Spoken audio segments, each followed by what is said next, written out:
Hoy tenemos el honor de tener con nosotros en este seminario jurídico Gerardo Turiel al fiscal jefe de menores. ¿Fiscal jefe de menores se dice? Fiscal coordinador, que la jefatura es otro grado, entonces sí, fiscal coordinador de la sección de menores. Don Jorge Fernández Caldevilla, que nos va a hablar de la reforma de la Ley de Responsabilidad Penal de los Menores, Ley Orgánica 8/2006, de 4 de diciembre. Jorge, cuando quieras. Bueno, primero que para mí es también un honor el participar en este seminario, agradeciendo tu invitación, por el nombre que se le ha dado de Gerardo Turiel, que también fue mi profesor de Derecho Romano, y en las ocasiones que tuve en mi trayectoria profesional de coincidir con él, pues un abogado pues, de reconocidísima competencia, correoso siempre en sus posiciones, pero al mismo tiempo que sabía mantener un trato amable y siempre cordial con todo y afable con todo el mundo, y que ha supuesto una gran pérdida. Y por otra parte también porque la invitación la recibí a través de Charo, la viuda de Pepe Lorca, y pues mi compañero y amigo durante muchos años, y también un magnífico jurista que sé que colaboraba también gustosamente con estos seminarios, estas jornadas jurídicas que organizáis desde el despacho. Bueno, el tema que me trae es la reforma de la Ley Orgánica de diciembre del 2004, 8/2006, que supuso una reforma importante de la Ley de Responsabilidad Penal de los Menores y que ya lleva más de un año en vigor. Para abordar el tema, en principio y como introducción, hablar un poco de la evolución del derecho penal de menores en España, sobre todo pues a través de las últimas reformas, que han supuesto en definitiva la adaptación de todo el sistema penal de menores a los tratados internacionales suscritos por España en la materia, que conforme al artículo 10.2 dice que las normas de la Constitución, que las normas relativas a los derechos fundamentales se deben interpretar de conformidad con la Declaración Universal de Derechos Humanos y con los acuerdos internacionales en estas materias ratificadas por España. Y en estas materias son de fundamental importancia las reglas mínimas de las Naciones Unidas para la administración de justicia de menores, conocidas como reglas de Beijing o de Pekín, que establecen unos principios básicos en todo lo que sea la justicia respecto de menores de edad. Y sintetizando sus principios fundamentales, se debe procurar el bienestar del menor, evitando en la medida de lo posible su paso por el sistema de justicia de menores, y si tiene que pasar por el sistema de justicia de menores, que el paso sea lo menos perjudicial para el mismo. Además, la respuesta al menor delincuente debe ser proporcionada no solamente a las circunstancias del delito, sino también a sus circunstancias personales. Debe establecerse un margen suficiente de facultades discrecionales en las diversas etapas de los juicios y en los distintos niveles de administración. Por otra parte, se deben respetar las garantías procesales básicas de los menores, igual que si fuesen mayores de edad, la presunción de inocencia, el principio acusatorio, el derecho a ser asesorado legalmente, a la presencia de sus padres o tutores. Y también dice que es conveniente la especialización de todos los intervinientes en el proceso, sean los jueces, fiscales o también de los abogados, y también que debe establecerse un catálogo amplio de medidas que su finalidad principal debe ser el tratamiento y la educación del menor, y además que las restricciones de libertad deben ser en todo caso la última medida y se deben reducir al mínimo posible. En el mismo sentido, el Comité de Ministros del Consejo de Europa, en su recomendación número 20, sigue claramente estas directrices de las reglas de Pekín. Esta recomendación es del año 1987, y también la importante Convención sobre los Derechos del Niño del año 1989 de Naciones Unidas, que establece una regulación muy pormenorizada de todos los derechos fundamentales de los niños, entendiendo por niño, da en su artículo primero el concepto,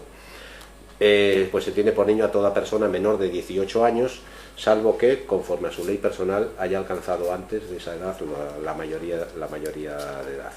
Y toda la actuación en relación de los menores se basa en un principio básico, conforme a esta Convención de los Derechos del Niño, que es que se debe tener en cuenta el interés superior del menor como principio básico, el derecho a la no discriminación, la protección al derecho a la vida, a la supervivencia y al desarrollo del menor. Y en materia de justicia de menores, especialmente el respeto a la dignidad y derechos fundamentales del menor, a promover su integración y también a los principios antes citados de legalidad, presunción de inocencia, es decir, a las garantías penales básicas, y además el derecho a que su causa sea resuelta sin demora por un órgano judicial independiente e imparcial. Bueno, cuando se firmaron todos estos convenios internacionales, estaba en vigor todavía en nuestro país la ley de junio de 1948 que regulaba los tribunales tutelares de menores. Hasta entonces la justicia de menores tenía atribuidas tanto las funciones de reforma, es decir, el enjuiciamiento de los delitos que cometían los menores de edad, como las reformas de protección para aquellos, como decía antiguamente la ley, para los menores licenciosos, vagos o vagabundos, y también aquellos casos en que se hacía un indigno ejercicio, decía, de los derechos de guarda y educación. Y en esos casos pues se establecían diversas medidas que se podían adoptar con carácter fundamentalmente protector y que eran fijadas por el tribunal con una amplia libertad de criterio. Lo que pasa que aunque todos actuaban en el Tribunal Tutelar de Menores, siempre teniendo en cuenta ese interés del menor a la que tanto se refieren los tratados internacionales, en realidad era un interés difuso que una sentencia del Tribunal Constitucional de 14 de febrero del año 91, importantísima en esta materia, vino a dar al traste con el sistema porque decía que no se respetaban las garantías procesales mínimas, es decir, todos actuaban en interés del menor, pero era el mismo juez quien dirigía la instrucción, quien ponía la medida y demás, no estaba clara la intervención de la asistencia letrada del menor. Entonces, ¿era un juez de aquella? En el Tribunal Tutelar de Menores podía ser un juez o un fiscal el que lo llevase, era un órgano... Pero era un juez de carrera, ¿no? Sí, era un órgano estaba a caballo entre lo judicial y lo administrativo por sus funciones. Entonces, decía esta sentencia, es decir, que no se garantiza el derecho a la defensa del menor y se vulnera el principio acusatorio y el derecho a un juez imparcial. Viene a establecer que el menor no debe tener menos garantías que un mayor de edad cuando es enjuiciado por un delito y, por tanto, pues en definitiva se cargó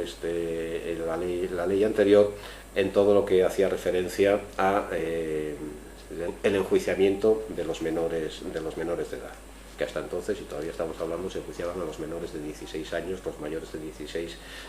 seguían el sistema como mayores de edad. Entonces vino una reforma de esta ley de los tribunales tutelares de menores, fue la de 15 de junio del 92, que regula la competencia y el procedimiento de menores y tras la creación por la Ley Orgánica del Poder Judicial de los juzgados de menores se separan claramente lo que son las funciones de juzgar los delitos y faltas que cometen los menores de edad de lo que son las funciones de protección, es decir, de menores en situación de riesgo, en situación de desamparo, cuando los padres los abandonan o no ejercen debidamente sus funciones. Todas estas funciones de protección pasan a estar encomendadas por una parte a la administración, que tendrá que asumir la tutela de estos menores, y por otra parte a los juzgados de primera instancia como órganos civiles o los juzgados de familia en las ciudades donde hay organismos especializados. Y por tanto queda como competencia del juzgado de menores única y exclusivamente el juzgar y hacer ejecutar las sentencias por los delitos y faltas cometidos por los menores de edad. Y aquí, para separar por una parte el órgano que instruye del que falla, para mantener la independencia del juzgador, que la sentencia se tenga que dictar en base a la valoración imparcial que haga un juez de las pruebas que se practiquen en el juicio, se atribuye la instrucción del procedimiento al fiscal. Es la primera ocasión que se hace este sistema, aunque en la ley de enjuiciamiento criminal que el ministro actual y que posiblemente continúe esta legislatura, Mariano, pues mucho me temo que todo apunta a que va a seguir, pues ya en un congreso de fiscales que tuvimos el año pasado ya decía que su objetivo principal de seguir como ministro era aprobar la nueva ley de enjuiciamiento criminal, basándose en la idea, que yo creo que va a traer bastantes rompederos de cabeza, de atribuir al fiscal la instrucción de todos los procedimientos penales. Hombre, supone un cambio de sistema radical y yo creo el principal inconveniente que le veo, como aparte de los medios y que sería preciso pues crear una distribución de fiscalías totalmente distintas, el número de fiscales, pero tal como está organizado el Ministerio Fiscal, el principal inconveniente que le veo es cómo se garantiza la imparcialidad del instructor, que a un fiscal que esté instruyendo un asunto delicado políticamente por el principio de dependencia jerárquica que rige en el Ministerio Fiscal, que hombre, a los fiscales de menores y a los fiscales generalmente en el trabajo diario no es algo que no nos afecta, el fiscal actúa parcialmente, pero en un asunto de esa naturaleza pues puede llegar la instrucción y que le digan investiga esto o no investigues esto otro, pero bueno, eso está todavía pendiente y esperemos a ver qué pasa en esta legislatura. Pero me temo que no van por ahí los tiros en la reforma. Bueno, pues como decía, en la justicia de menores ya desde esta ley del 92 se está instruyendo por el fiscal y tras el nuevo Código Penal, el artículo 19 del mismo establece que los menores de 18 años no serán responsables conforme a este código, y cuando un menor de dicha edad cometa un hecho delictivo podrá ser responsable conforme a la ley que regule la responsabilidad penal de los menores. Recordar que en el Código Penal del 95 por primera vez se equipara la mayoría de edad penal y la mayoría de edad civil en los 18 años. Si bien esta disposición no entró en vigor hasta que entró en vigor la Ley de Responsabilidad Penal del Menor, y seguía el sistema anterior, que la mayoría de edad penal antes era a los 16 años, al que cometía un delito teniendo entre 16 y 18 años se le aplicaba una atenuación cualificada de la pena, pudiendo incluso sustituirse la pena privativa de libertad por el internamiento en un centro educativo especial. La ley del 92 de menores, los juzgados de menores, hasta la entrada en vigor de esta nueva ley, se aplicaba a los mayores de 12 y menores de 16. Bueno, pues desarrollando este principio, la nueva ley reguladora del procedimiento de menores fue aprobada el 12 de enero del 2000 y su ámbito de aplicación ya es desde los 14 a los mayores de 14 años hasta los 18 años para la instrucción, enjuiciamiento y ejecución de las medidas por los delitos y faltas que estos cometan. Curiosamente era una ley que preveía una vacatio legis de un año y por la curiosa técnica legislativa de reformar la ley antes de entrar en vigor, pues fue objeto de 2 reformas antes de entrar en vigor. Y como por desgracia pasan muchas de las reformas legales y sobre todo en el ámbito penal, las reformas pues iban según los bandazos de la opinión pública o de la alarma social, muchas veces de los sucesos provocados pues muchas veces por el eco mediático de determinados sucesos que se magnifican, pese a que sean casos graves, o en esta época los casos que ha habido, supongo que la mayoría lo recordarán, el chico que creo que hace poco salió ya en libertad, el chico que con una katana mató a sus padres y a su hermana, y otras chicas que una compañera que la apuñalaron y decían que era simplemente por la intención de tener o vivir una nueva experiencia, mataron a una compañera. Entonces se pensó, tal vez con cierta razón, que las medidas que se preveían en la ley que iba a entrar en vigor podían ser, para estos casos tan graves, excesivamente benignas o demasiado favorables al menor, y por ello pues fue reformado con anterioridad a su entrada en vigor, por una parte para endurecer estas medidas, y por otra parte para suprimir la posibilidad o suspender la posibilidad de que la ley del menor se aplicase a los mayores de 18 años y menores de 21. Bueno, en cuanto a los principios generales, o para recordar los principios generales de la justicia de menores, algunos de los cuales ya me he referido, pues se aplica en bloque el derecho penal de adultos, es decir, los delitos y faltas son los mismos que se tipifican en el Código Penal y en las leyes penales especiales, pero únicamente respecto a la descripción de la acción típica. La consecuencia jurídica serán las medidas que se prevé en la ley de menores. Se prevé un catálogo amplio de medidas, y aquí no hay una correlación al que cometa un homicidio se le aplicará una pena de 10 a 15 años, sino que el régimen también es totalmente abierto, con ciertos límites para los casos más graves, a los que luego me referiré. Es decir, que por un mismo hecho, para adoptar la medida se tiene en cuenta principalmente las circunstancias personales, familiares, sociales del menor, aparte lógicamente la gravedad del hecho, y por ejemplo, por un mismo hecho, un robo con fuerza a un menor que no tiene antecedentes, se le puede archivar el expediente o llegar a una solución extrajudicial, incluso ni siquiera llegar a incoársele un expediente, por ejemplo, si ha habido una reparación del daño, un reconocimiento del hecho, y es un menor que está más o menos normalizado en su entorno.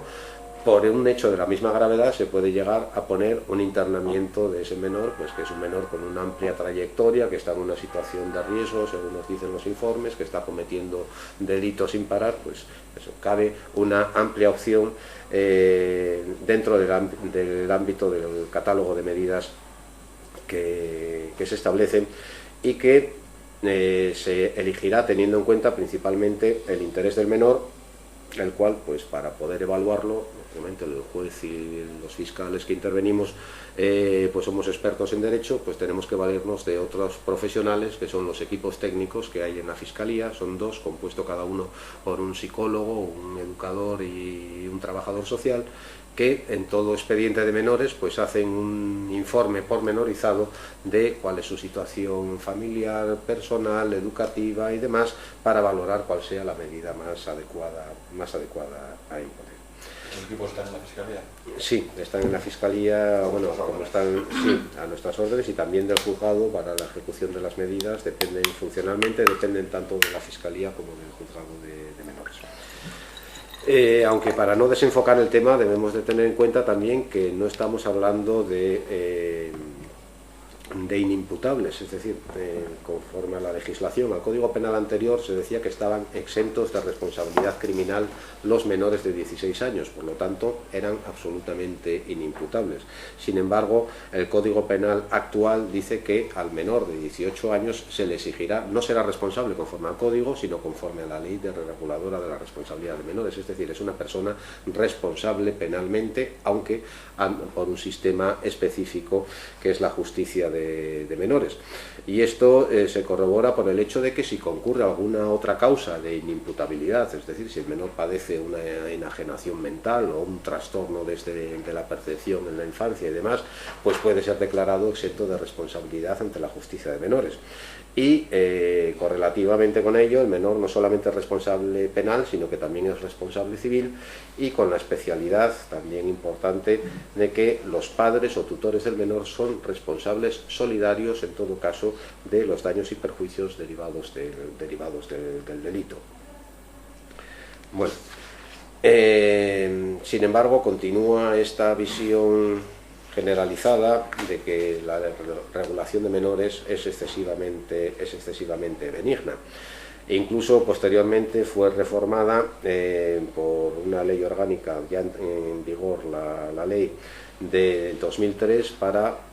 aumentar las facultades de la acusación particular, para que pudiese actuar como un auténtico acusador particular el perjudicado, que antes estaba muy limitado en la redacción originaria. Es decir, podía pedir pruebas en el acto de la vista, pero no podía pedir, por ejemplo, una medida distinta a la que podía poner el fiscal, y el fiscal tenía casi, pues, era el único que podía solicitar la apertura del juicio oral en definitiva, aunque la acusación particular lo interesase, porque era el único que podía solicitar la imposición de una medida al menor. Además, en el año 2002, la posibilidad de aplicar la ley que se prevé para los mayores de 18 años y menores de 21, que se prevé en el artículo 69 del Código Penal, que había sido dejado en suspenso por un año en la reforma del año 2000, pues se dilató hasta el 1 de enero del 2007 esa posibilidad de aplicar la ley a los mayores de 18 y menores de 21. Sin embargo, persiste, como decía, esa sensación, yo creo que más llevado por el eco mediático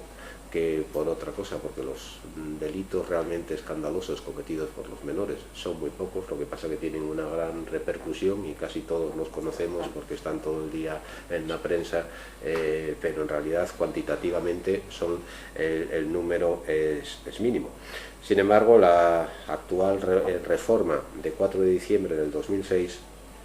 se basa y dice en su exposición de motivos: el Gobierno impulsará las medidas orientadas a sancionar con más firmeza y eficacia los hechos delictivos cometidos por personas que, aun siendo menores, revistan especial gravedad. Se establecerá la posibilidad de prolongar el tiempo de internamiento, su cumplimiento en centros en los que se refuercen las medidas de seguridad y la posibilidad de su cumplimiento a partir de la mayoría de edad en centros penitenciarios. Estos son los fines que dice la exposición de motivos que persigue esta ley. Ahora bien, la redacción de la ley, pese a que hay artículos que van claramente en esta dirección, no es tan fiero como la pinta esa exposición de motivos, sino que los principios básicos de la ley del 2000 se siguen manteniendo, si bien con algún endurecimiento en algunos aspectos, sobre todo en lo que se refiere a las medidas por los hechos más graves, y con otros endurecimientos que parecían tales, pero que como luego veremos, pues no son tanto como parece. En cuanto a las principales reformas de la ley, por una parte, se deroga definitivamente la posibilidad de aplicar la ley penal juvenil a los mayores de 18 y menores de 21. Se busca, como decía, una mayor proporcionalidad entre la sanción y la gravedad del hecho. Se establecen algunas medidas nuevas en el catálogo de medidas que se preveían en la ley. También se potencia el reconocimiento y la protección de los derechos a las víctimas y a los perjudicados, y la posibilidad de actuar como acusador particular o como actor civil, y también que la responsabilidad civil se resuelva en una misma sentencia, simplificando en este aspecto bastante la cuestión. Y luego pues hay otras reformas de carácter más técnico, como que se adaptan algunos artículos a la competencia del Juzgado Central de Menores, que existe en la Audiencia Nacional y que es el competente para conocer los delitos que cometan menores de edad relacionados con el terrorismo.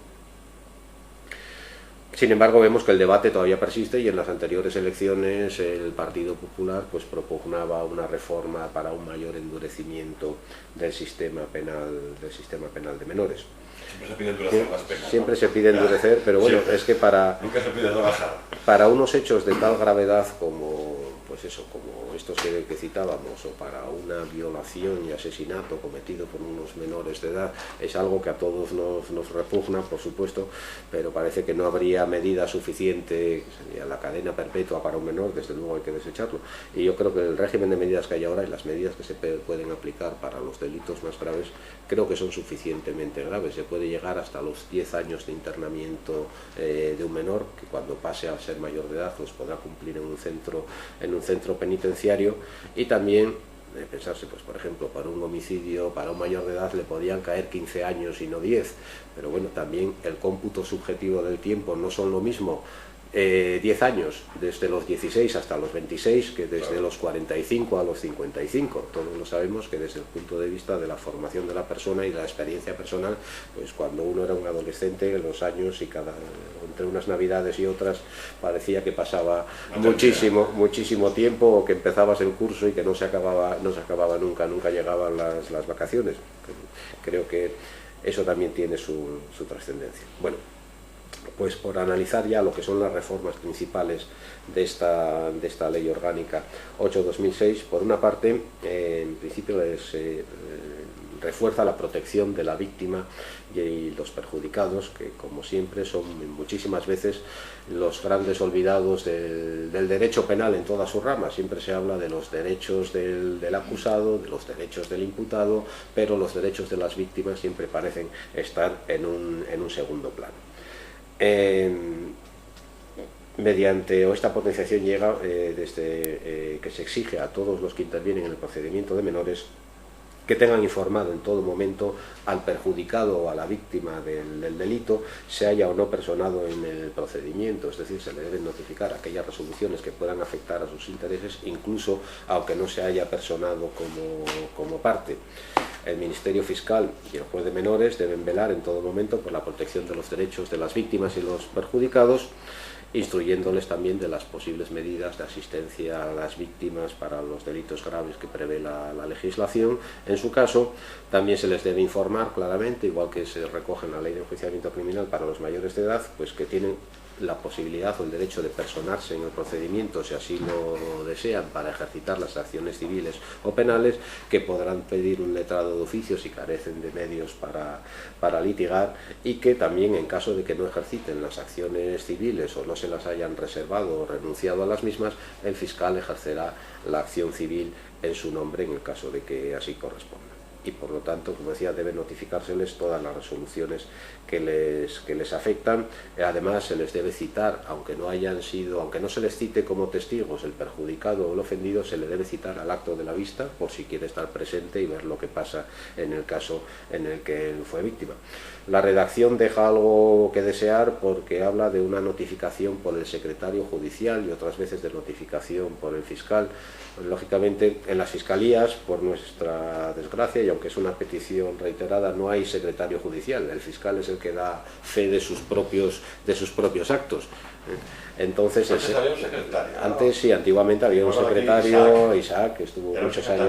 años en la fiscalía. Pues ha desaparecido esta figura de secretario. Entonces, lógicamente, el secretario del juzgado de menores no puede dar fe mientras el procedimiento esté en la fase de instrucción, que está materialmente en la fiscalía. Lógicamente no puede dar fe de algo que ni siquiera tiene materialmente a su disposición. Pero bueno, en todo caso, lo que se pretende es que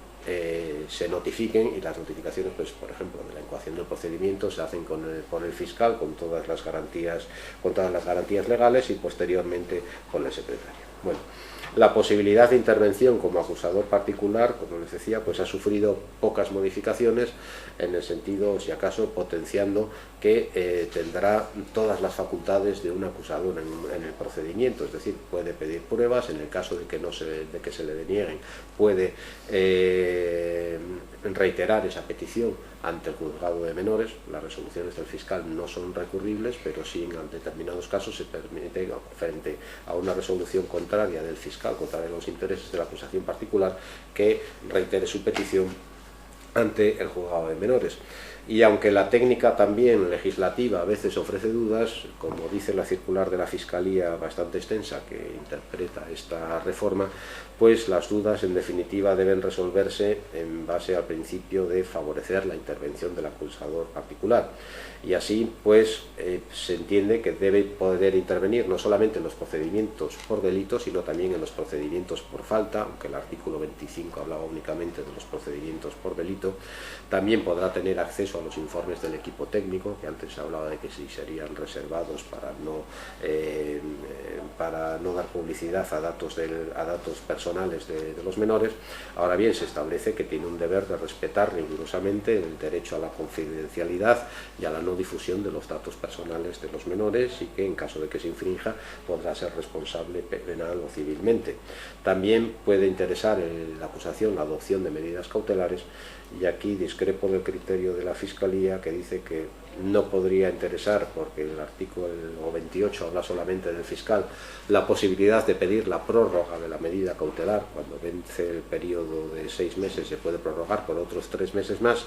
Habla únicamente del fiscal. Yo creo que, pese a que no se menciona ahí el acusador particular, no encuentro tampoco ninguna razón de peso para no permitirle que sea a instancias del acusador particular que se efectúe, o que el juez de menores acuerde esa prórroga de la medida cautelar. Y también puede intervenir el perjudicado únicamente como actor civil, y en estos casos, dice el artículo 64, pues deberá o puede el juez tomar las medidas para preservar la intimidad del menor y el conocimiento de los documentos sobrantes en los autos. Por ejemplo, el actor civil en principio no tiene ningún interés, o no tiene por qué tenerlo, en conocer los datos personales, familiares del menor, las circunstancias del mismo, nada más que a efectos puramente de identificación de las personas contra las que va a dirigir la acción civil. Pero todos los informes, pues eso, psicológicos, que hacen referencia a la situación de la familia y demás, pues no tiene el actor civil por qué tener acceso a los mismos. Bueno, otra de las reformas importantes es la supresión de la posibilidad de aplicar la ley de menores a los mayores de 18 y menores de 21 años. En la redacción originaria se permitía que el juez de instrucción acordase que un mayor de edad, menor de 21 años, fuese juzgado, pasase a ser juzgado por el juez de menores, y que se le estableciese una medida como si fuese menor de edad. Si bien se establecían unos requisitos claros. En primer lugar, que el hecho fuese un delito menos grave o una falta cometida sin violencia o intimidación. En segundo lugar, que no hubiese tenido ninguna condena ya como mayor de edad. Y que en tercer lugar, que las circunstancias personales del imputado y su grado de madurez aconsejasen la aplicación de la presente ley cuando así lo haya recomendado el equipo técnico en su informe. Creo que era una previsión que podría ser, que hubiese sido favorable al justiciable, el que hubiese seguido este sistema que preveía el artículo 4, siempre que se aplicase en sus justos términos y con moderación. Pensemos, un menor que está cumpliendo medidas por hechos que ha cometido siendo menor de edad, que está más o menos cumpliendo adecuadamente, pues dentro de los límites que siempre hay, que comete posteriormente, cuando ya ha cumplido los 18 años, una falta o un delito menos grave, podría ser conveniente al mismo, y una solución tal vez mejor, el que siguiese aplicándose las medidas que ya venía cumpliendo como menor, que no el pasarle directamente al sistema penal de mayores. Pero en este caso sí, llevados por la opinión pública contraria, que decía que podría dar lugar a una inhibición en bloque de los juzgados de instrucción a favor de la justicia de menores para estos casos, cuando no era este el sentido de la ley, pues lo que se hace es se suprime este artículo 4 en su redacción originaria, y por lo tanto actualmente en ningún caso se puede aplicar la ley a los mayores de 18 años. Como decía este artículo... A mí me parece que no tiene mucha lógica, ¿no? O sea, esa pretensión del artículo 4, solo lo opinas tú. Es decir, a los 18 años, en fin, si votas, no se pone, se te va a tener que aplicar la ley de menores, que es supuestamente más favorable, ¿no? Pero estaba pensando, yo creo, en supuestos de este tipo, en menores que ya llevaban trabajando un periodo de tiempo más o menos largo con la jurisdicción de menores, que alcanzan los 18 años y que en un mal día pueden cometer un hecho. ¿No? Se cuenta que, por desgracia, el trabajo con los menores delincuentes habituales es muy difícil. Estamos hablando, en la mayoría de los casos, entre los delincuentes habituales son los menos,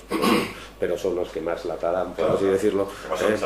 Pues generalmente detrás de ellos pues hay una situación familiar lamentable, problemas de trastornos de conducta, de consumo de drogas, de falta de escolarización, demás, pues eso. Que les falta, por así decirlo, de todo. Resulta que muchos menores de estos, pues que no hacen otra cosa que estar en la calle y que hacer lo que les da la gana, pues responden bastante bien cuando están en un ambiente estructurado, como es el Centro de Reforma de Sograndio. Y ahí hay unos educadores pues que se molestan bastante, les consiguen trabajo, les consiguen formación y demás, pero es un trabajo muy difícil porque estamos hablando de adolescentes, y lo que se consigue durante 6 meses que está en el centro, en un fin de semana que salió y se fue de juerga y tal, pues volvemos otra vez a las andadas, ¿no? Estamos hablando ya que tiene 18 años, y por eso creo que en esas circunstancias podía ser conveniente, siempre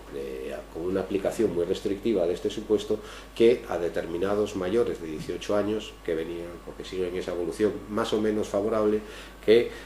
no por el hecho de que un día hayan metido la pata cuando estaban o era posible su reeducación y resocialización a través de estas medidas, que pasen directamente a la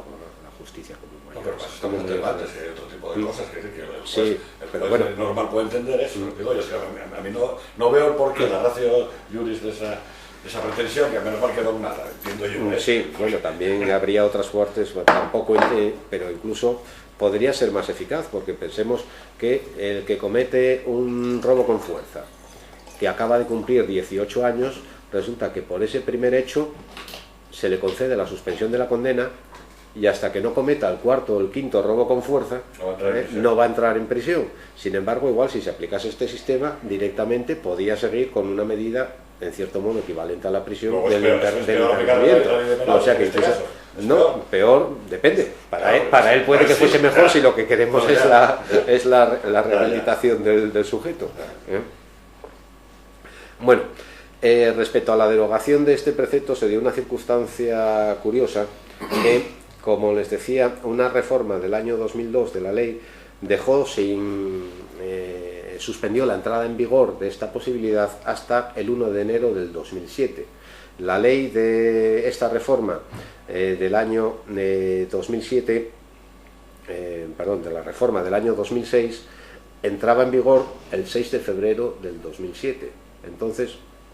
¿qué pasa? Desde el 1 de enero hasta el 6 de febrero resulta que este artículo entraba en vigor.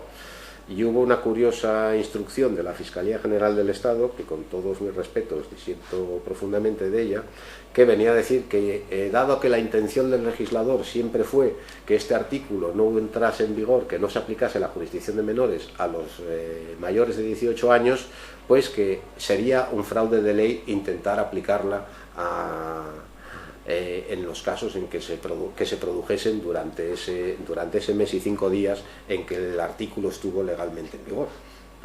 Yo creo que decir que es un fraude de ley intentar aplicar una ley que ha entrado en vigor, aunque ha entrado en vigor durante un mes nada más, por un fallo o una falta de previsión del legislador, pues me parece un contrasentido. Lo que pasa es que luego en realidad nunca llegó a aplicarse. Se planteó en la Fiscalía en alguna ocasión la posibilidad de someter a un mayor de 18 años al sistema de menores, pero en todos los casos se trataba de hechos ya sentenciados y cometidos antes de la aprobación de la ley, y no de hechos que se hubiesen cometido durante ese mes y 5 días, y por eso no se llegó a aplicar en ningún caso, y no tengo conocimiento de que en ningún caso se haya aplicado en España. Bueno, en cuanto a la modificación de las medidas susceptibles de aplicación a los menores, como les decía al principio, las medidas establece un catálogo muy amplio de medidas que van desde la más grave, que es el internamiento en diversas modalidades, el internamiento cerrado sería la más grave, semiabierto y internamiento abierto, y luego las medidas van por orden de su gravedad hasta lo que sería la amonestación, que es una simple bronca que le echa el juez al menor por haber cometido un delito. Bueno, dentro de las medidas se reforma en primer lugar el internamiento semiabierto. La diferencia entre una y otra modalidad de internamiento sería algo equivalente a los regímenes de ejecución de las penas privativas de libertad de primero, segundo y tercer grado. Es decir, el internamiento cerrado, el menor no puede salir del centro y tiene que realizar en él todas las actividades educativas, formativas y de ocio. En el internamiento semiabierto, alguna o algunas de esas actividades las puede realizar fuera del centro. Y en el internamiento abierto, en principio, todas las actividades educativas, por ejemplo, las hará fuera del centro. Pues si está en el centro de Sograndio, tendrá que ir a un centro escolar, por ejemplo, si está en edad escolar o demás, para su formación y demás, las hará fuera del centro. Y luego también tiene trascendencia una y otra modalidad de internamiento en el sistema de permisos que se le pueden conceder, los fines de semana, permisos de salida, etc. Bueno, la ley establece una diferencia más clara entre lo que era internamiento cerrado y semiabierto. Por una parte, si bien se añade ahora que el juez de menores puede suspender la realización de actividades fuera del centro a los que tenía derecho el menor que estaba en un internamiento semiabierto cuando éste evolucionase desfavorablemente. Como entiende la circular de la Fiscalía en relación a la reforma, esta modificación, al suponer una limitación de los derechos del menor, exige en todo caso una decisión motivada por parte del juez previa audiencia del fiscal y del menor afectado. También otra de las medidas, que es otra de las modalidades distintas de internamiento, es el internamiento terapéutico, que está previsto pues para los menores que sufran problemas de enajenación, alteraciones mentales, dependencia de consumo de drogas o bebidas alcohólicas, etc.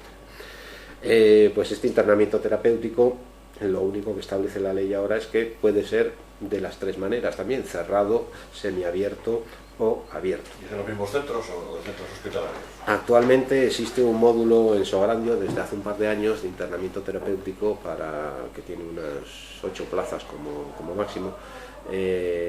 pues que fue construido un poco por la presión desde el juzgado y desde la Fiscalía, porque no había ningún centro para este tipo de problemas.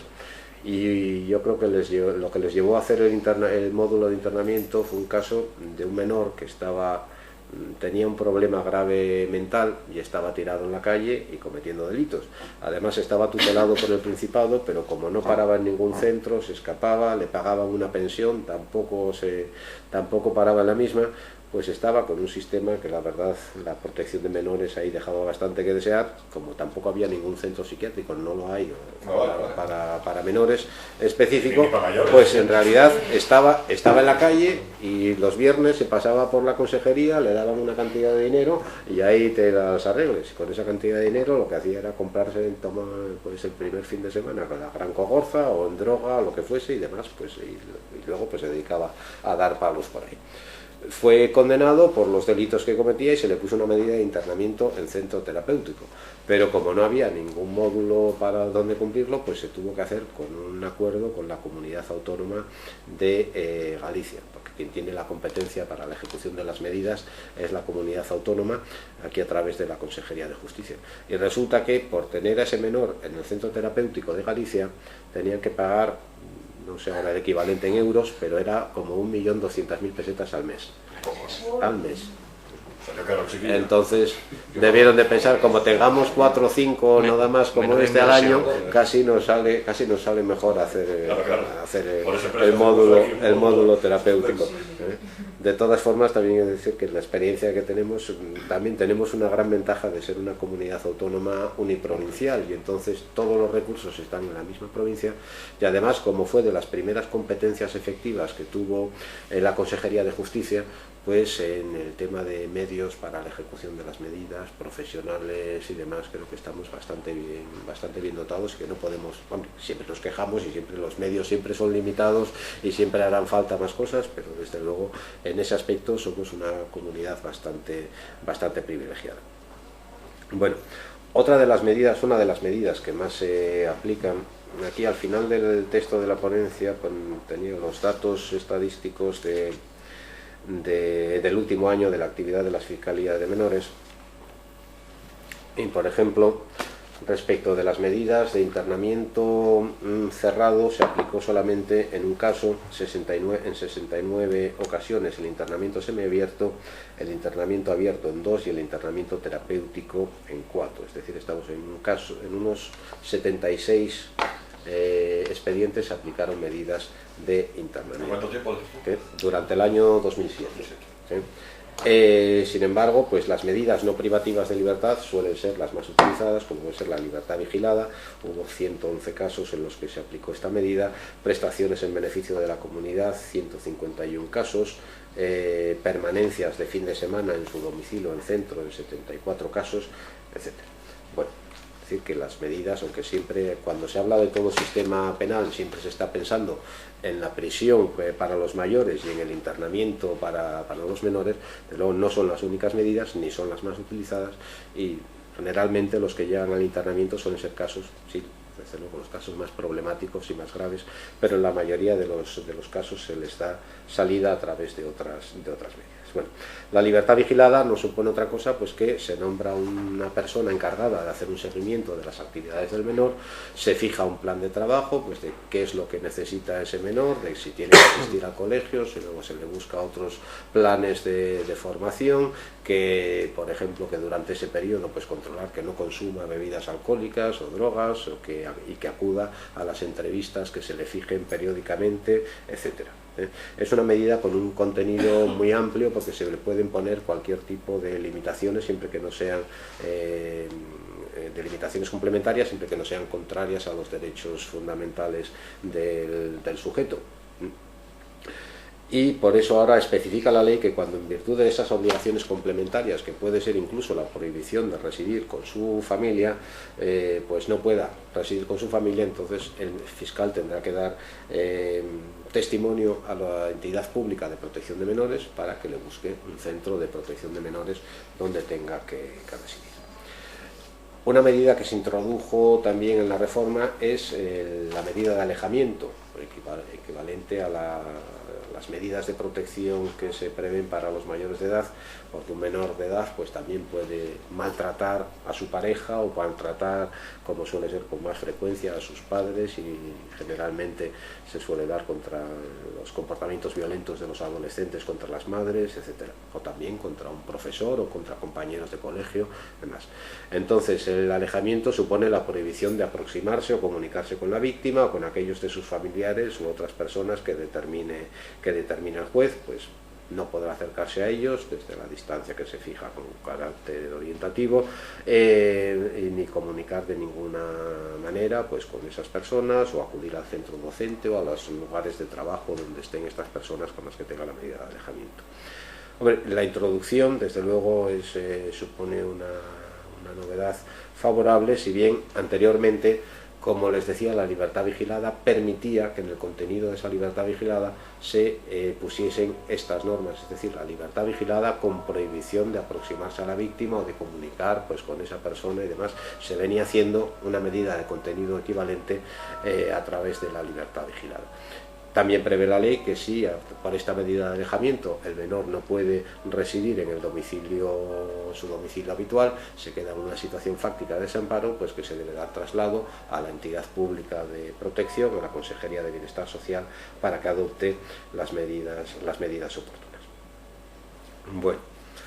en cuanto a las reglas de aplicación de las medidas, como les decía, se sigue manteniendo el principio básico de flexibilidad en la elección de las medidas, atendiendo fundamentalmente al interés del menor, teniendo en cuenta, como dice el artículo 7 de la ley, no solo la prueba y la valoración jurídica de los hechos, sino también la edad, las circunstancias familiares y sociales, la personalidad, el interés del menor, conforme a los informes que emita el equipo técnico.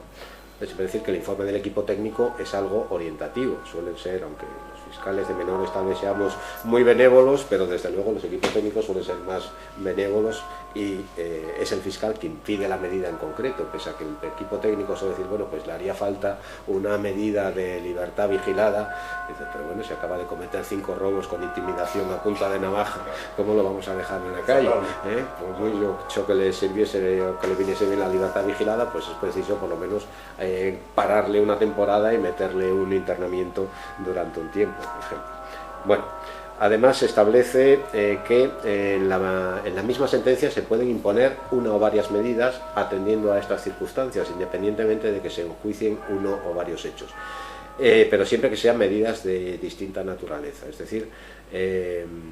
no se puede imponer en una misma sentencia, aunque se estén enjuiciando 3 delitos, por cada delito 4 meses de internamiento, sino que se pondrá una única medida pues, de 12 meses o de un año de internamiento, que puede ir complementada, pues, por ejemplo, con una medida de alejamiento o con una medida que realice prestaciones en beneficio de la comunidad. Es decir, por un mismo hecho se pueden imponer varias medidas, siempre de la misma naturaleza. En cuanto a los límites de la imposición de las medidas,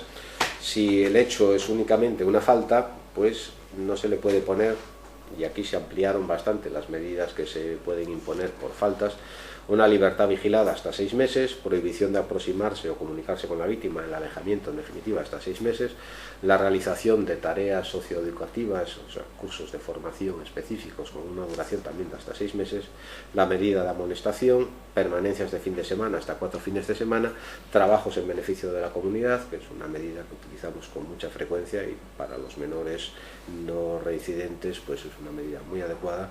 con una duración de hasta 50 horas, o también se le puede privar del derecho de conducir o de la posibilidad de obtener la licencia de conducción de ciclomotores u otras licencias administrativas para,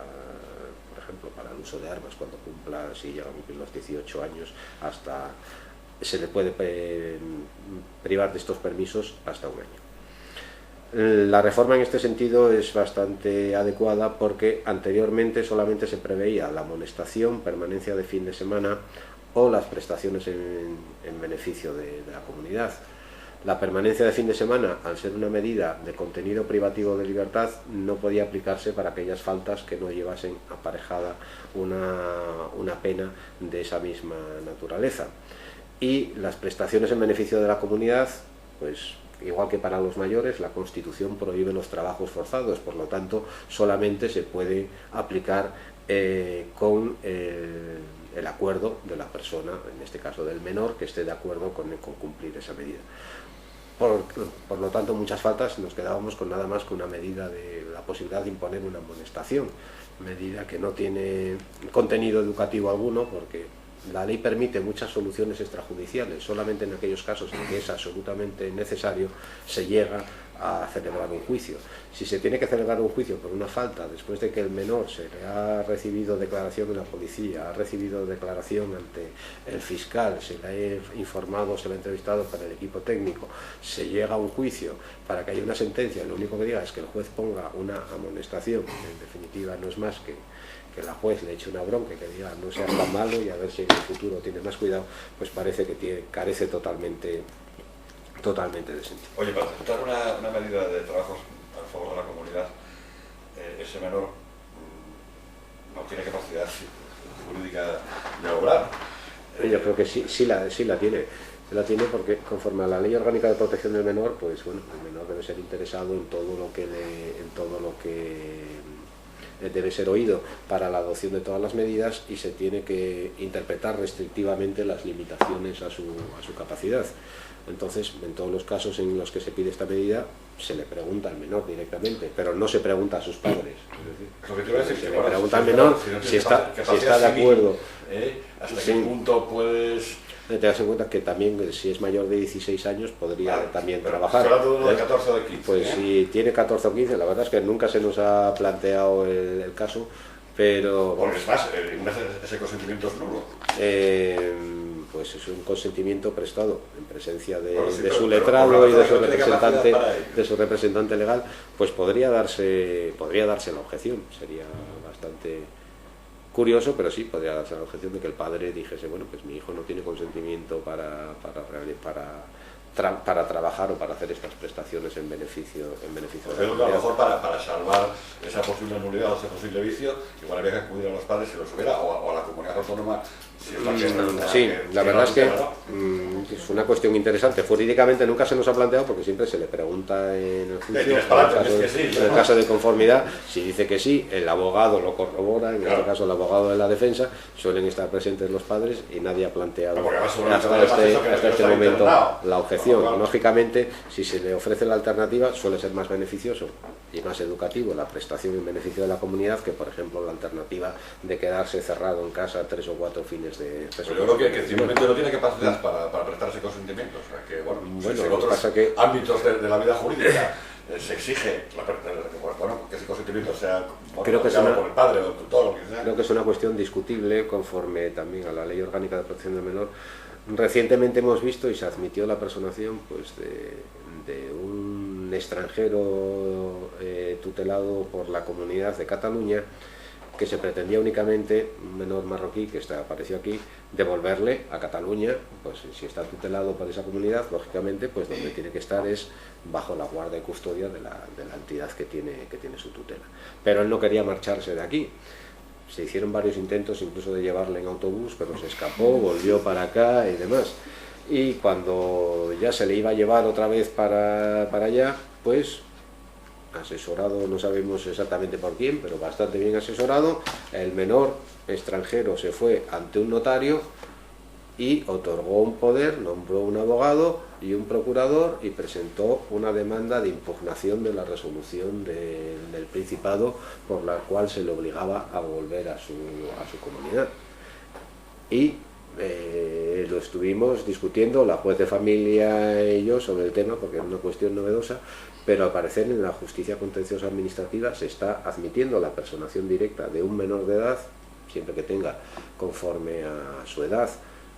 facultades suficientes para que se persone con su propia defensa y representación. Por eso digo que la cuestión es problemática. Bueno, otras de las reformas que contiene la ley es que se amplían los supuestos en los que se puede imponer a un menor la medida más grave, que es la de internamiento cerrado. Antes solamente se podía imponer por delitos graves en los que hubiese violencia o intimidación, también por delitos menos graves si se cometiese también con violencia e intimidación o con grave riesgo para la vida o la salud de las personas. Fuera de estos casos no se podía imponer internamiento cerrado. Ahora se aumenta para cualquier delito grave para cualquier delito menos grave en cuya ejecución se emplee violencia o intimidación o haya generado grave riesgo para la vida o salud de las personas, y también pensando en el fenómeno que todavía no ha aparecido, por lo menos ha habido algún conato aquí en Asturias, pero todavía no ha aparecido como tales, pues de las bandas organizadas, los Latin Kings, los Nietas y estos grupos, por ejemplo, de bandas, pues también se prevé el internamiento cerrado si el delito se ha cometido en grupo o el menor pertenece o actúa al servicio de una banda, organización o asociación, e incluso con carácter transitorio que se dedique a la realización de actividades delictivas. Bueno, además, curiosamente, se establece que en caso de que se condenen a los integrantes de una banda, organización o grupo organizado a una medida de internamiento en régimen cerrado, que tendrán que cumplirla en centros distintos para evitar pues tal vez que vuelva a reproducirse el grupo en el interior del centro. Son más amigos. Exactamente. La medida tiene lógicamente esa finalidad, que puede ser favorable incluso para los menores el que no estén en contacto con los integrantes del grupo. Lo que pasa que ¿qué pasaría en el caso pues de que sea un grupo de 14 o 15 menores? Habrá que repartirlos por toda España y en perjuicio de que estén alejados de su domicilio y demás. Pues esta disposición, que es bastante determinante, creo que se debe interpretar dentro de lo que cabe pues con un criterio bastante restrictivo, que se ha de aplicar únicamente en los casos en que expresamente se recoja esa situación de banda o grupo organizado, y siempre que no sea contrario al interés de los menores el que se les ponga en centros distintos. Bueno, también se modifica la duración de las medidas que se pueden adoptar. Un breve esquema de la duración de las medidas. En general, para cualquier tipo de medidas, la duración máxima es de 2 años. Los trabajos en beneficio de la comunidad pueden tener una duración máxima de 100 horas y los fines de semana hasta 8 fines de semana. Ahora bien, si se trata de aquellos delitos en los que se puede imponer internamiento cerrado, es decir, se puede, no necesariamente se tiene que imponer internamiento cerrado por los delitos graves, los menos graves cometidos con violencia e intimidación, o los delitos cometidos por una banda o grupo o asociación delictiva. En estos casos se diferencia. Si se trata de un chico de 14 o 15 años, se le puede imponer hasta 3 años de internamiento más privación o prestaciones en beneficio de la comunidad pueden llegar a 150 horas y los fines de semana hasta 12. Y si se trata de un autor de 16 o 17 años, en estos casos el internamiento puede llegar hasta los 6 años, los trabajos en beneficio de la comunidad hasta 200 horas y los fines de semana hasta 16. Estamos ya en un caso de internamiento para los mayores de 16 o 17 años que puede llegar hasta 6 años. Y además dice la ley que en estos casos, si se trata de un supuesto de extrema gravedad apreciado así en la sentencia, en estos casos el juez deberá imponer internamiento cerrado de 1 a 6 años seguido de libertad vigilada hasta 5 años más. Es decir, en estos casos, autor de 16 o 17 años, delito grave, menos grave, con violencia e intimidación o cometido en grupo y que además se aprecie que exista una extrema gravedad, en estos casos el juez ya no tiene esa facultad de elección de la medida, sino que necesariamente tiene que imponer el internamiento cerrado durante ese periodo. Pero este no es así todo el supuesto más grave, sino que la ley prevé todavía otro supuesto más grave, que son para los delitos más graves previstos en el Código Penal. Siempre que se trate de un delito de homicidio, asesinato, violación, agresión sexual agravada, delitos relacionados con el terrorismo y cualquier otro delito que en el Código Penal para un mayor de edad tenga una pena de prisión superior a 15 años, en estos casos, si el autor tiene 14 o 15 años, se le impondrá necesariamente un internamiento que puede llegar hasta 5 años, más otros 3 años más de libertad vigilada, y si tiene 16 o 17 años, se le impondrá internamiento, en este caso de 1 hasta 8 años, más hasta 5 años de libertad vigilada. Y el supuesto más grave es que si se comete varios delitos de esta naturaleza, de estos delitos más graves, el internamiento puede llegar, si se trata de un chico de 14 o 15 años, hasta los 6 años más 3 de libertad vigilada, y si el autor tiene 16 o 17 sería la medida más grave, hasta 10 años de internamiento con hasta 5 años más de libertad vigilada. Además, igual que existía una flexibilidad en el orden de aplicación de las medidas o en la elección de la medida, también existe una flexibilidad en la ejecución, es decir, una vez que se impone a un menor una medida, atendida a la evolución del mismo, pues se puede sustituir esa medida por otra, se la puede reducir su duración, dejar sin efecto, o incluso a la inversa, se puede una medida en régimen semiabierto, por ejemplo, puede pasar, si la ley lo permite, al régimen cerrado, o una medida no privativa de libertad, una libertad vigilada, por ejemplo, se puede convertir en una medida de internamiento en régimen semiabierto. Bueno. ¿Y ese cambio en la ejecución puede solicitarse por parte del...? Sí, por supuesto, puede interesarse por parte del menor directamente, de su letrado, del centro, de los profesionales o a través de la entidad pública que siga la ejecución, o por el fiscal pueden interesar el cambio en esa medida.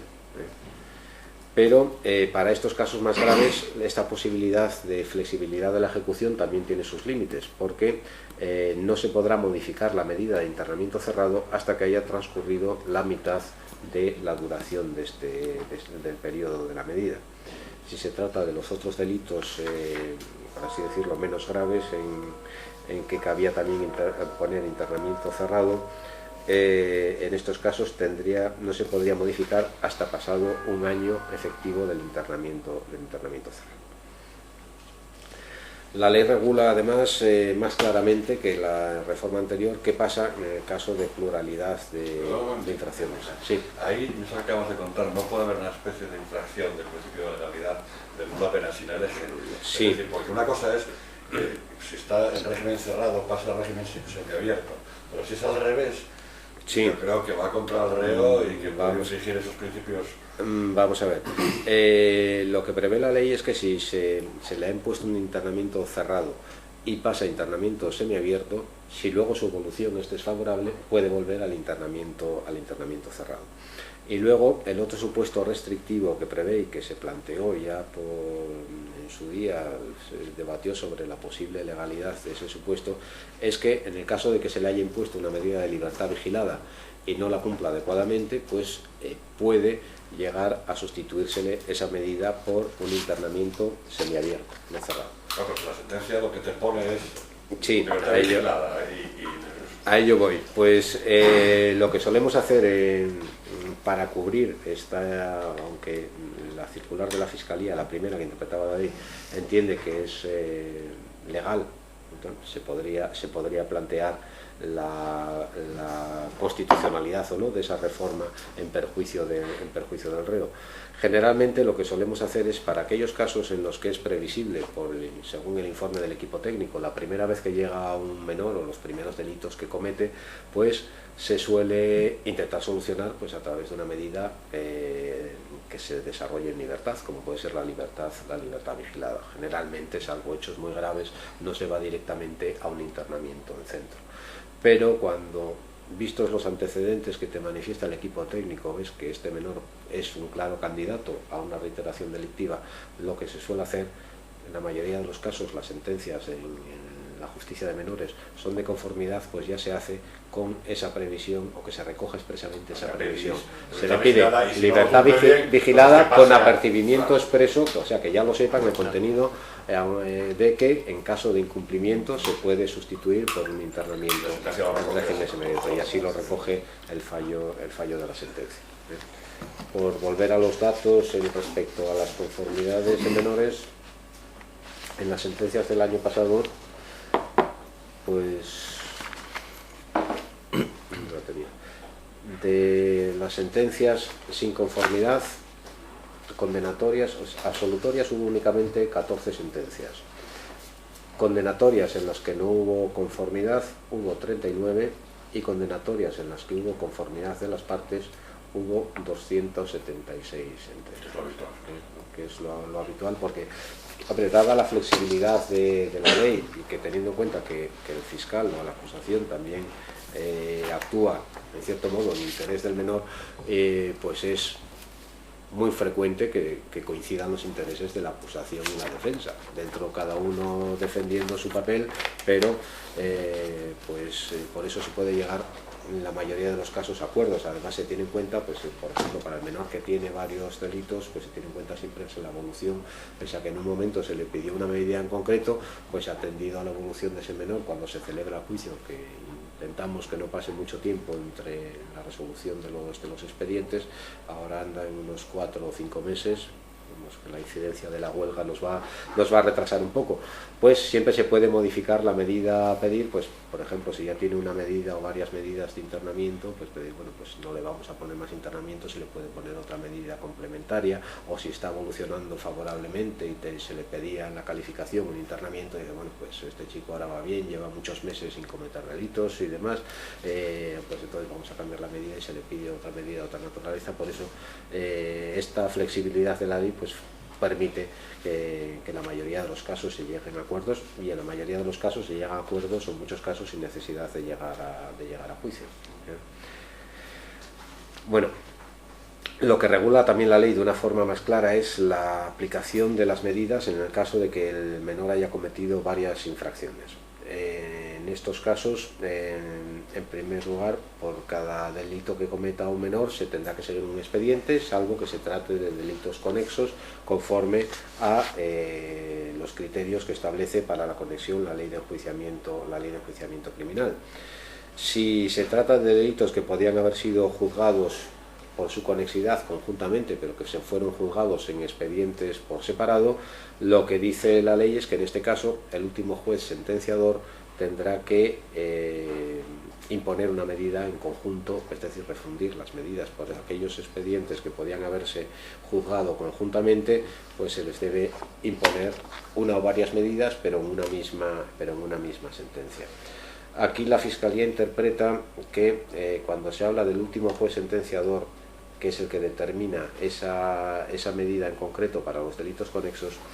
que en realidad es un error legislativo, porque la competencia para la ejecución de las medidas impuestas a un menor, según el artículo 12, en todo caso, y para la posterior refundición de las medidas que se le impongan con posterioridad, la tiene el juez de menores que dictó la primera sentencia condenatoria. La Fiscalía entiende que, bueno, esto es que fue modificado en el trámite parlamentario la competencia para la ejecución, y pareció más lógico pues que exista como una perpetuación de la jurisdicción, es decir, el juez que empieza a ejecutar la primera medida respecto de un menor de edad será competente para ejecutar todas las que posteriormente se le vayan imponiendo, mientras que en este otro artículo se hablaba del último juez sentenciador. Por eso la Fiscalía interpreta que debe ser en todo caso el juez competente para la ejecución quien fije tanto esta medida que le corresponda por los delitos conexos como la refundición de las medidas, y que es en definitiva el juez que dictó la primera sentencia condenatoria firme respecto de un menor. ¿Y en la práctica está haciéndose conforme a ese criterio la Fiscalía? En la práctica se está siguiendo ese criterio, sí. Por una parte esto era para los delitos conexos, y luego qué pasa para cuando no se trata de delitos conexos y es condenado en diversas sentencias por varios delitos no conexos, pues se establece un principio similar al de los mayores de edad, un límite a las medidas que se le pueden imponer, que, como recordarán, para los mayores de edad el límite es el triple de la más grave de las condenas que se le puedan imponer, ese sería el máximo de cumplimiento. Pues para los menores este límite se fija en el doble de la medida más grave. Plantea algunos problemas de interpretación. ¿Qué pasa en aquellos casos o qué medidas se debe tener en cuenta? Porque luego la ley dice que si comete más delitos se irán haciendo refundiciones sucesivas, de tal manera que el menor no tenga más que una medida de la misma naturaleza en todo momento. Y que el problema es cómo se hacen esas refundiciones sucesivas, o qué medidas se tienen en cuenta para el doble de la más grave. Pensemos un menor, por ejemplo, es condenado a 2 meses de internamiento, después por otros hechos se le condena a otros 2 meses de internamiento, y cuando está cumpliendo esta medida luego comete otro hecho y se le condena a otros 2 meses de internamiento. Entonces, ¿cuál se tiene como límite? Si se refundió primero 2 y 2 meses, 4 meses, entonces podría cumplir hasta 8 meses de internamiento como doble de la más grave. pero si se tiene en cuenta la más grave unitariamente considerada, es decir, como solamente fue condenado a medidas de 2 meses, no podría cumplir más de 4 meses. Bueno, con un criterio bastante lógico y que ya estábamos aplicando aquí, pero que también asume la Fiscalía General en su interpretación, dice que si los hechos nuevos que han dado lugar a una nueva condena han ocurrido cuando ya estaba cumpliendo otras medidas, la refundición deberá hacerse con la medida ya refundida anteriormente para evitar en estos casos la impunidad de esos delitos. Bueno, respecto a las posibles medidas cautelares a adoptar en el procedimiento, también se mantiene la posibilidad de detención del menor con las mismas características que anteriormente, es decir, la detención de un menor de edad solamente puede durar un máximo de 24 horas y el fiscal puede prorrogar por otras 24 horas más la puesta a disposición del menor, o la puesta en libertad o la puesta a disposición del juzgado de menores, en su caso para la adopción de una medida cautelar. ¿Tienen a dónde van? ¿Al calabozo? Lo que prevé el reglamento de menores es que vayan a unas dependencias distintas a donde están. Lo que pasa es que, como siempre, las hay aquí en Oviedo y en Gijón, que pueden estar separados del resto de los detenidos. Lógicamente, en las demás comisarías o en los puestos de la Guardia Civil pequeños, lógicamente no tienen esas dependencias. Entonces se planteó, aunque así no lo prevé la ley, pues qué pasa en esos casos, o dónde tiene que permanecer el menor detenido. Pues lo que solemos hacer es que si nos comunican la detención, tiene que comunicarse lo más inmediatamente posible al fiscal, y para ello pues hay un fiscal cada semana de guardia, y si no tienen unas dependencias adecuadas, si el menor tiene que pasar allí necesariamente la noche, dado que tendrá que venir a declarar a la Fiscalía de Menores con sede en Oviedo, pues lo que hacemos es que se le traiga a pasar la noche o bien en las dependencias de la comisaría de Oviedo, o bien que pase la noche en el centro de Sograndio, que tiene unas habitaciones adecuadas para que al día siguiente le conduzcan a la fiscalía a declarar.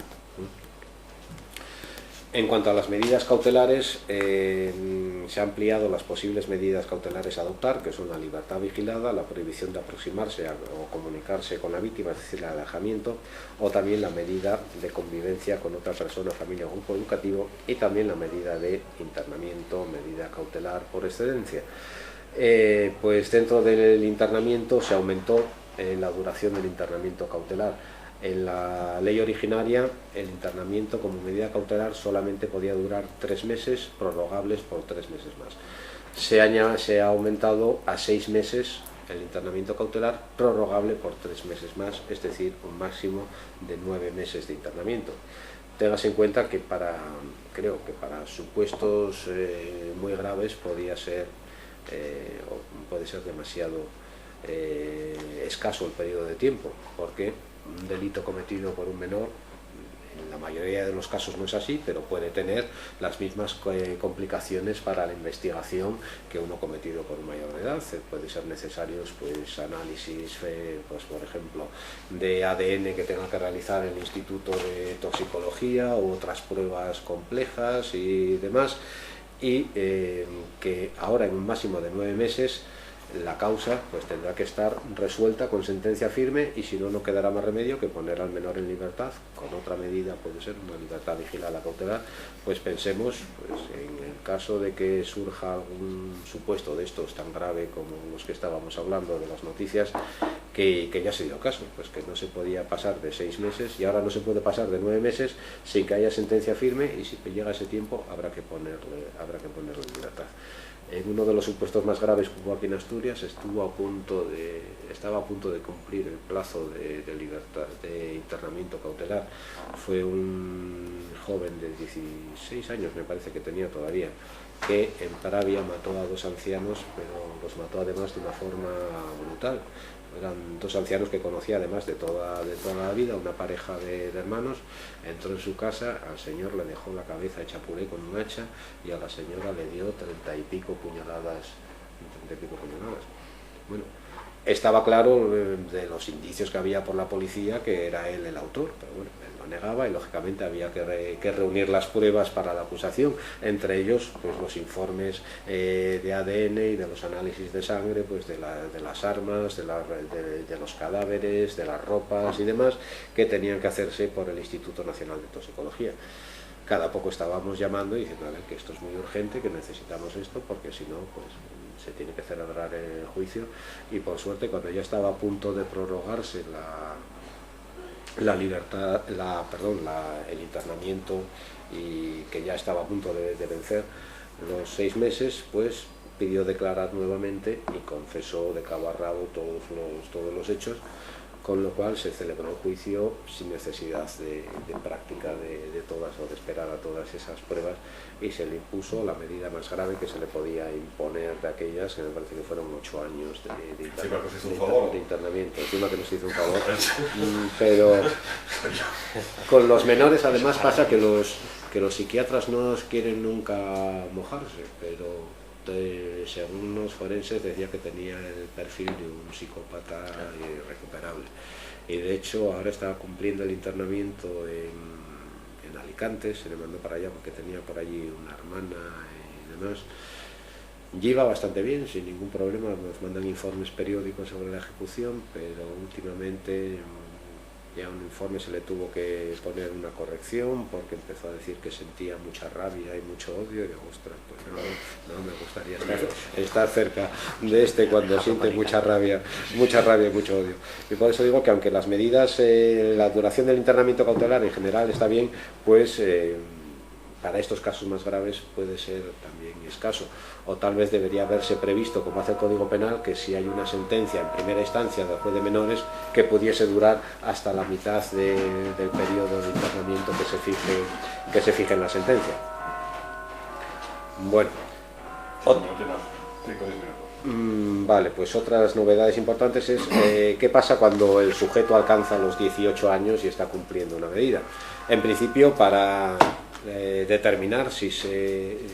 una persona se sujeta o no a la ley del menor, pues debe tenerse en cuenta la edad en el momento en el que cometió el hecho. E incluso el Tribunal Supremo, tan garantista, dice que aquí no cabe, para determinar la mayoría o minoría de edad, no cabe la presunción del Código Civil de que para la mayoría de edad se computa por entero el día del nacimiento, sino que habrá que estar a la hora del nacimiento. Es decir, que si yo a la 1:30 cumplo los 18 años, o nací según el registro a la 1:30, pues a la 1:29 soy menor de edad, y si cometo el hecho a la 1:31, pues soy mayor de edad. Bueno, y incluso la ejecución de las medidas, aunque el sujeto alcance la mayoría de edad, pensamos que se le puede imponer además la medida, o que puede tardar en ejecutarse o en averiguarse quién es el autor del hecho, puede tardarse incluso varios años en que aparezcan las pruebas, y de repente que el señor, que tiene ya 20 o 21 o 22 años, tiene que ser ejecutado, tiene que ser juzgado tiene que ser juzgado como menor de edad. Bueno, pues la ley, la reforma prevé que cuando el menor alcance los 18 años y tenga pendiente una ejecución de internamiento en régimen cerrado, entonces en estos casos el juez, de manera facultativa, oído el fiscal, el letrado del menor, el equipo técnico y la entidad pública, y siempre que la conducta del menor no responda a los objetivos propuestos en la sentencia, es decir, que no haya una evolución favorable en la ejecución de la medida, se puede ordenar por automotivado que el cumplimiento se lleve a cabo del internamiento cerrado que le quede en un centro penitenciario. Esto como facultad, siempre con todos estos requisitos. Pero si además el sujeto alcanza los 21 años, o llega a esta edad y no ha finalizado el cumplimiento de un internamiento cerrado impuesto con anterioridad, pues en este caso se ordenará necesariamente que lo que le quede por cumplir, si llega a los 21 años, lo haga en un centro penitenciario bajo la vigilancia del juez de vigilancia penitenciaria, sin perjuicio de las facultades que como tribunal sentenciador le correspondan al juzgado de menores. Perdón, pero entonces tiene que estar en internamiento cerrado. Sí, es lo que les decía, que aunque la ley curiosamente, o cuando uno la lee la primera vez, parece mucho más dura que la anterior, porque la legislación anterior solamente estaba previsto para cuando el sujeto alcanzase los 23 años, si tenía alguna medida de internamiento prevista, necesariamente tenía que pasar a un centro penitenciario. Ahora la ley lo permite a los 18 años y lo ordena a partir de los 21, pero solamente el internamiento cerrado. Como les decía antes, pues medidas de internamiento cerrado es algo muy no se suele aplicar con frecuencia, y por ejemplo de todas las sentencias del año pasado, internamiento cerrado creo que únicamente se aplicó en una ocasión, de más de 300 sentencias que puso el juzgado. Por eso en este aspecto digo que la ley parecía más dura, desde luego no lo es. Bueno, luego también establece la ley algunos supuestos en los que pasa si un sujeto es condenado como mayor de edad cuando está cumpliendo alguna medida como menor. ¿Qué pasa con esas medidas? Pues dice que en principio, si son medidas compatibles, se deben ejecutar conjuntamente, y si se le condena a prisión a un sujeto que tiene medidas como menor de edad, en principio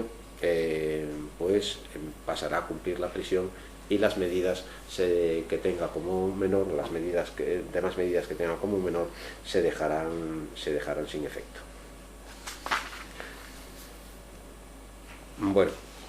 y como muy brevemente, la responsabilidad civil derivada del delito también ha sufrido una reforma importante.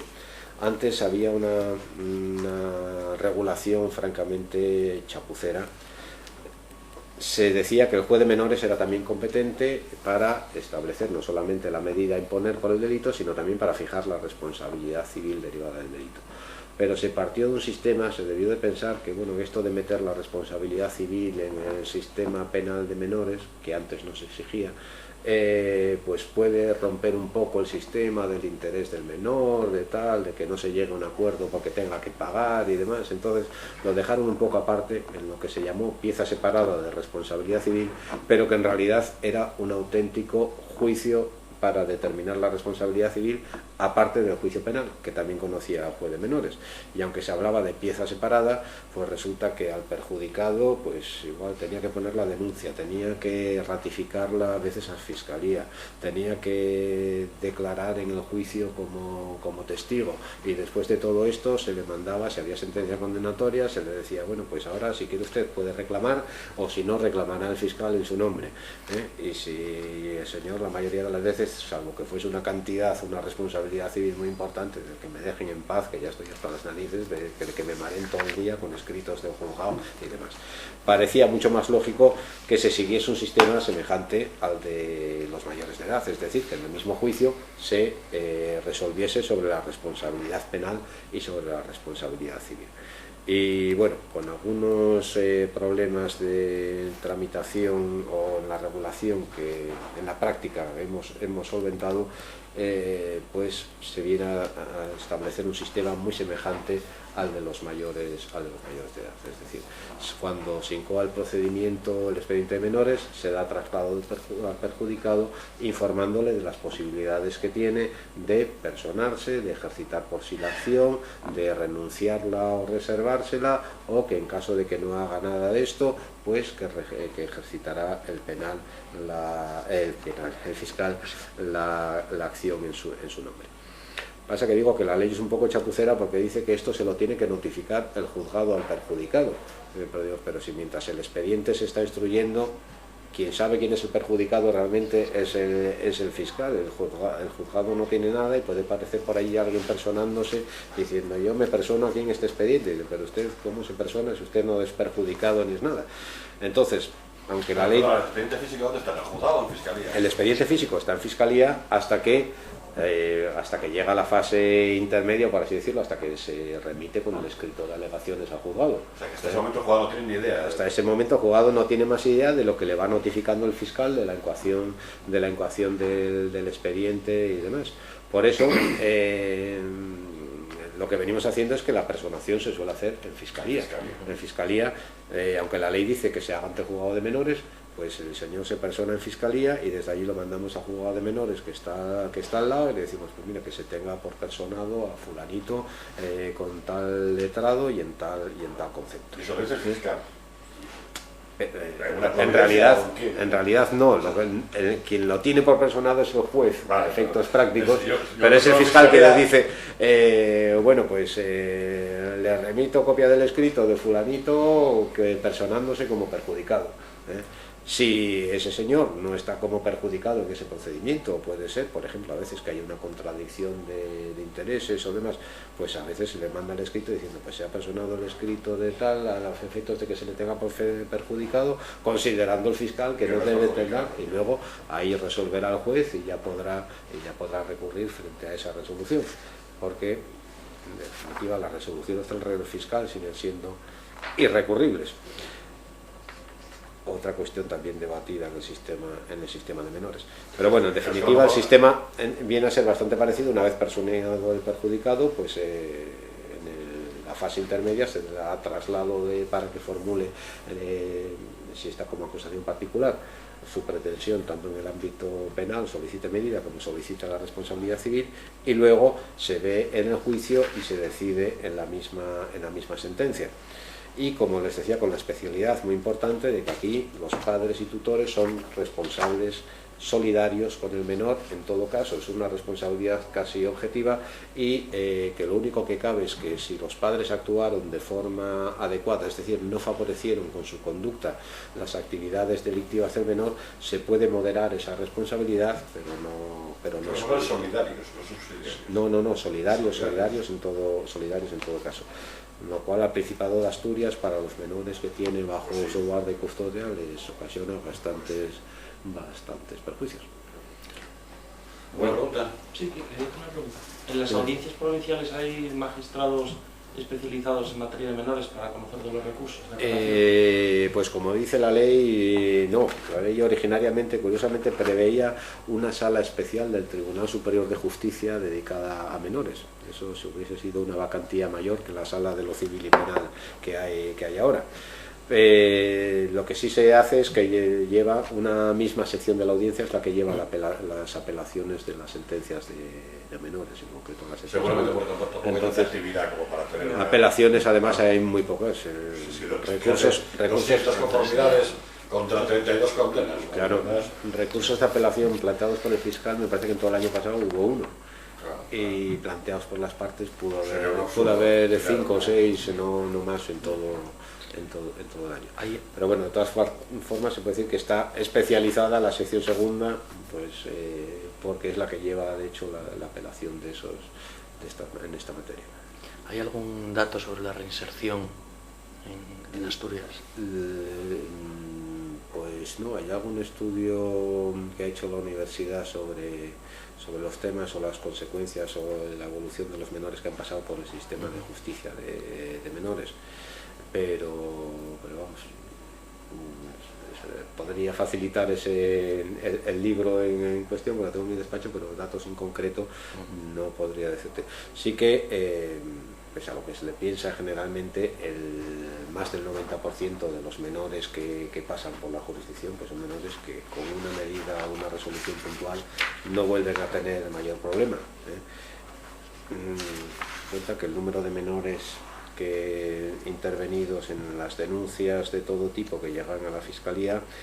pues son de unos 1.700 menores durante el año pasado. Igual no han sido tantos porque algunos, por desgracia, serán más de una vez. Y pues eso, de esos menores, los más conflictivos son los que están internos en el centro, que no llegan a unos 40, deben ser ahora unos 35 o 36 menores. Y de estos, por suerte, algunos se rehabilitan, aunque desde luego es difícil. Una pregunta, ¿qué consideración tiene estos casos que hay ahora mucho de acoso escolar? ¿Se considera como una falta o como si posiblemente es un tema del colegio, del centro educativo? Pues hay de todo, lo que pasa que como también es un tema en el que ha habido una alarma social desmedida, hay denuncias o nos llegan denuncias pues de el chico o la chica que le insultan los amigos o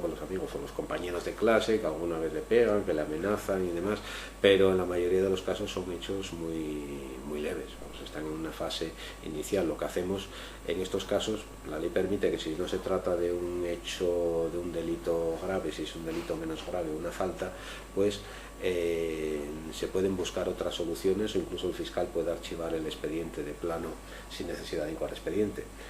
sin necesidad de llegar a incoar expediente. En estos casos lo que solemos hacer es, si se trata de un hecho leve, primero pedir un informe al centro escolar para ver las medidas que se han adoptado. Si de esas medidas consideramos que no son suficientes o que los hechos tienen algo más de entidad, se puede acudir. Hay un servicio que también ha puesto a nuestra disposición la Consejería de Justicia de mediación extrajudicial, que funciona con una asociación a través de Cruz Roja, que son unas personas especializadas en mediar entre conflictos y también entre jóvenes, y también hay un servicio especial de mediación para los casos de problemas de mediación familiar, de problemas familiares, y nos permite pues derivar para ahí para buscar una posible solución. Si se trata de un hecho más grave, pues hay que iniciar un expediente y valorar también la medida a adoptar. En algún caso, pues por ejemplo, recuerdo uno reciente de este verano en Llanes, que los hechos tenían bastante gravedad, porque fue una chica que la retuvieron un grupo bastante grande de conocidos, además del instituto, durante media hora, y la estuvieron insultando, vejando, tirándole del pelo, algunos grabando con el teléfono móvil y estas cosas. Y bueno, que el hecho, por el tiempo y por la gravedad, pues podría ser ya un delito contra la integridad moral, de trato degradante, más. Lo que pasa que por las circunstancias de los autores del hecho, que eran todos menores que no tenían antecedentes, pues en sus declaraciones reconocieron su participación, pues se consideró también que era un caso, dado que iban a tener que seguir viéndose en Llanes habitualmente, porque iban todos al mismo instituto y hay pocas posibilidades hay de alejamiento, pues que lo mejor sería pues una solución a través de una mediación y de unos trabajos en beneficio de la comunidad que hicieron. Otro caso que hubo más grave, que si era un acoso continuo, se les condenó por varios delitos de robo